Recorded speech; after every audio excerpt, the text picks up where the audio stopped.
Oh, that's it. That's it. Well, he. All right. Alimkhanuly. There you go. I finally said his name right. Just scored a devastating second round knockout. Or was that the third? I believe that was the second round. No, that was the third. Over Danny Dignum here on Top Rank on ESPN. I'm sitting here making thumbnails and watching the fight and like, yo, my bad, that's Buatsi. This dude had no business being in there in the first place. This was because Demetrius Andrade has now moved up to 168 pounds. He was supposed to fight Zach Parker today over on BT Sport via purse bid that was lost and, well, won by Frank Warren. But he had a shoulder injury. So now the WBO title is pretty much vacant, and Alimkhanuly, trained by Buddy McGirt here, they were fighting for the WBO interim. Him and the guy who just got knocked out, can you dig it, Danny Dignum, 14-0, 14-0-1, well, 14-1-1 now, with 8 KOs. He's an Aegis Clemus fighter, meaning Alimkhanuly. I'm trying to figure out, how did they get the Y to be an A? Alimkhanuly, Hanula. Interesting. There he is down there, showing some love. Danny Dignum. But basically, this fight went as it was supposed to go. Overall, nice, solid, exciting card. Not really too much, but, pretty good. Let's watch this knockout. Oh, cleaned his clock. Oh, and it was the uppercut. Hold on, let's go back 10 seconds. And watch this uppercut. And then it's going to come up and take, he's going to get sent to hell. To hell he goes. To hell he goes. To hell he goes. Jeez. He was asleep. Poor old Danny Dignum. It was the right hand, and then he leans into the uppercut. Oh, no. Danny. Danny boy. Danny boy. So, right hand, and then uppercut. And the impact was just, yeah, you're going to sleep from that. You're going to sleep from that.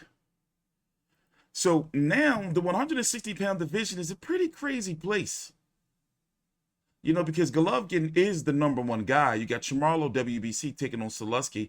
You got Munguia taking on Jimmy Kelly, who beat Islam about 2-3 months ago. I think there was a Friday night card I was watching somewhere here in the man cave. And you even have Sergio Martinez at like 45 years old, 46, ranked #3 by the WBA. Crazy division this is right now, with Golovkin heavily rumored to fight Canelo in September at 168, and then you have Esquiva Falco taking on, from my understanding, Mick Zarafa for that vacant IBF title. That comes to a conclusion at 2 minutes, 11 seconds of round number 2 for your winner by knockout. And now the WBO interim middleweight champion of the world, Zhanibek, Kazakhstan, Alimkhanuly. He closed the show landing 15 of 17 power punches thrown. It was the uppercut that finished it in spectacular, absolute spectacular fashion. Jackpot on the Vegas Strip for Zhanibek. A middleweight. My bad. I was saying what we're going to do is take a jump cut and wait and see if they're going to do a post-fight interview about what he wants next, because the division is pretty open. I mean, well, if Golovkin takes on Canelo, the IBF will be open. Falco, he's a top-ranked fighter.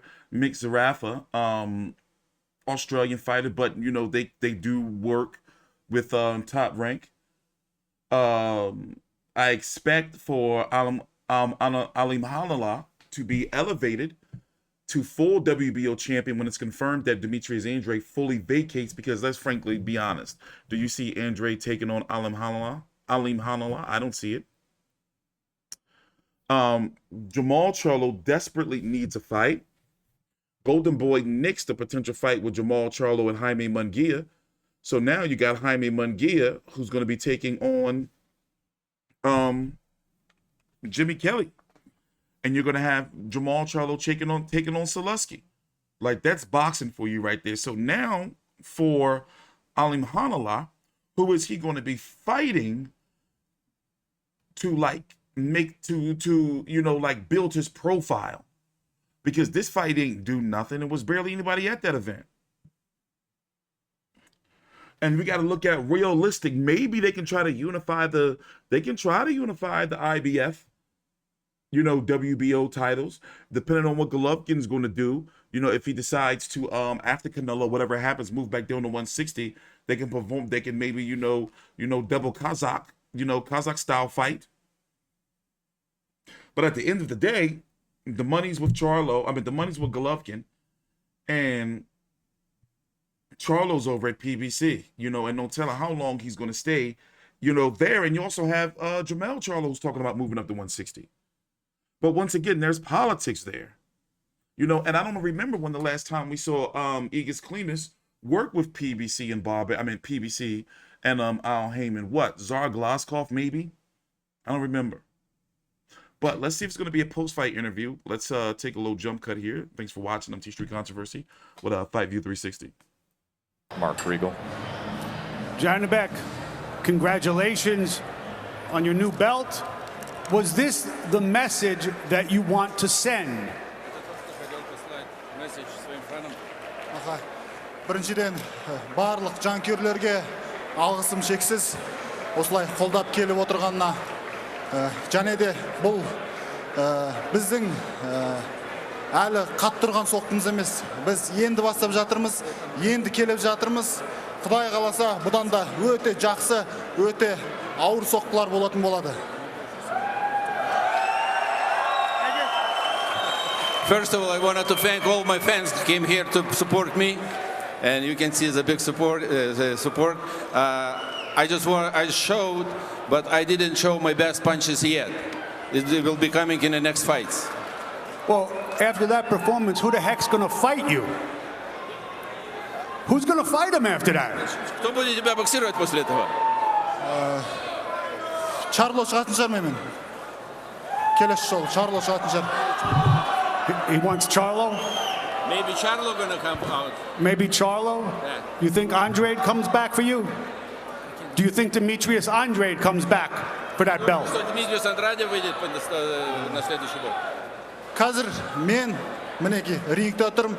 Қазір чемпион болдым. Енді осы салмақта қазір Чарло бар, Андраде бар, чемпиондар. Солар шақырым келеді, солармен жұдырықтасым келеді. I am in the ring right now, and I wanted to tell to every champion in this weight class, I am here waiting for you. I am asking every champion to come and fight me. Aegis, you cut the deals. Do you think you're going to get them? We'll try. We definitely will try. Buddy, you've been working with him since he came to the States. He's a Buddy McGirt groupie, right? He was watching film of you back in Kazakhstan. How much has he improved with you? He gets better each fight, you know, each training camp, because he's willing to learn. Like when we start camp, he tells me what he wants to work on, and we do it, and just he puts it all together. Zhanibek, did you speak to Danny Dignum after the fight? It was a scary knockout. Ты разговаривал со своим оппонентом Дэнием после боя? Иә, оған алдағы жаңағы сәттілік тіледім алдағы. Және де негізі бұл жақсы боксшы, жақсы спортшы. Бұны мен жаңағы әуесқой бокс кезінен бастап танимын. Және де енді осы жекпе-жектен кейін әлі ол алда талай жекпе-жектерді өзін жақсы жағынан көрсетеді деп ойлаймын. Yes, I told him, I wish him luck for his future. I think he's a good fighter. He showed good skills, and I think he has a lot in the future. So, I know that there's a little bit of tension, at least on your end, with Golovkin and his advocacy of Mexican style. Did you represent for Kazakh style tonight? And would you like to fight Golovkin? I didn't know this interview was going to be this long. But they do this for the state of boxing. I forgot that they give like some nice long interviews. State of Boxing comes on after the event. It's like a 30-minute show to cover the event in boxing, other boxing topics. Сондықтан да рингке шыққан кезде, біз шыққан кезде бізді қазақ стиль деп болып танитын Did he болады. say he called him a bitch? Bitch Kazakhstan, bitch We'll Kazakhstan. always be Kazakh style fighting. When I'm in the ring, we are independent. So when I'm in the ring, I'm always wanted to show what does the Kazakh style means. I got to ask you again, you want to fight Golovkin? Does he want to fight Golovkin? Oh my God, no, yes he does, Енді but біз he ain't gonna fight him. қазақтың салт дәстүрі бойынша үлкендерді кішкентайлар жекпе-жекке шақырмайды. Сондықтан да ол кісіні сыйлаймыз. Енді ол кісі болашақта 168-ге ауысады деп ойлаймын. Сондықтан да ол кісімен жекпе-жекке шыға алмаймыз. In our tradition, when you are younger, you cannot call the guy who is up. I hope he's going to go to our division, 168, because I wanted to gather all the belts in the 160 division. Respect, that's something we kind of lack in the States here. Zhanibek, congratulations. I look forward to seeing you in... Okay, so that's kind of interesting to learn that because Golovkin is in a higher position future, than him, whoever- The end. This is in a what higher position in boxing or in life, that he's not supposed to call out the elder. Interesting. You know, that's the way I'm kind of interpreting it a little bit. But overall, I like dude. I got my eye on him. You know, I'm going to be watching his progression. You know, but this win right here, this is the type of fight, you know, when I'm talking to one of my homies in boxing, you know, Steve Kim, and we'll be like, yo, these are the type of fights, like, they good, but, like, you can cover this shit on a Sunday. Like, you see what I'm saying? Like, you don't have to be, I don't have to be here doing this, but since right now the Showtime card's just starting, they had about 18 minutes of filler, and now, you know, the fighters are in the ring. UFC, I think that's over right now, isn't it? You know, so overall, like, it was like, all right, I have time. This is the only fight. No other fights are competing with it right now. So with that being said, on T Street Controversy with Fight V360, take your time out, like the video, subscribe, and see you soon.